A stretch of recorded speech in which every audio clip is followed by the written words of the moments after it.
নামাজীদের প্রতি ভালোবাসার এক ব্যতিক্রমধর্মী উদাহরণ স্থাপন করেছেন যুব ও ক্রীড়া প্রতিমন্ত্রী আমিনুল হক। পবিত্র রমজান মাস জুড়ে শিশুদের মসজিদমুখী করতে তিনি নিয়েছেন অনুপ্রেরণামূলক উদ্যোগ। মিরপুর এলাকায় ৩১৭ জন কমলমতি শিশু যারা নিয়মিত ৫ ওয়াক্ত নামাজ আদায় করেছে তাদের হাতে তুলে দিয়েছেন নতুন সাইকেল।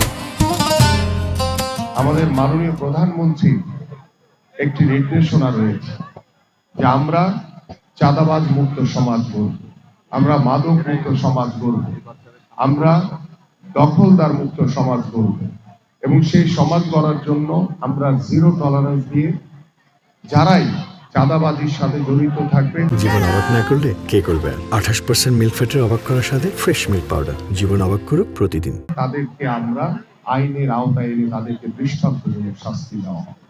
আমরা যারা মাদকের সাথে জড়িত থাকবে, ইতিমধ্যে মাদকের বিরুদ্ধে অভিযান চালানো শুরু হয়েছে, চাঁদাবাজের বিরুদ্ধে ইতিমধ্যে অভিযান চালানো শুরু হয়েছে। সে যে হোক না কেন তাদের কাউকে ছাড় দেওয়ার কোনো সুযোগ নেই। পাশাপাশি দীর্ঘ 17 বছর আপনারা কষ্ট করেছেন, আন্দোলন করেছেন, সংগ্রাম করেছেন সেই ফ্যাসিবাদের বিরুদ্ধে।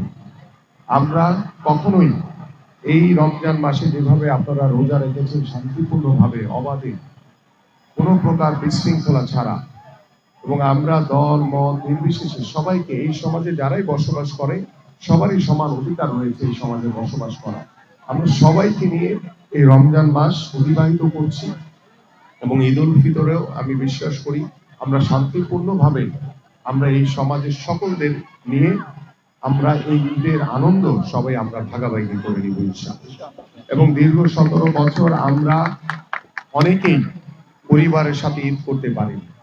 আমরা অনেকেই বিভিন্ন সময় মামলা হামলায় জর্জরিত হয়ে জেলখানায় ছিলাম।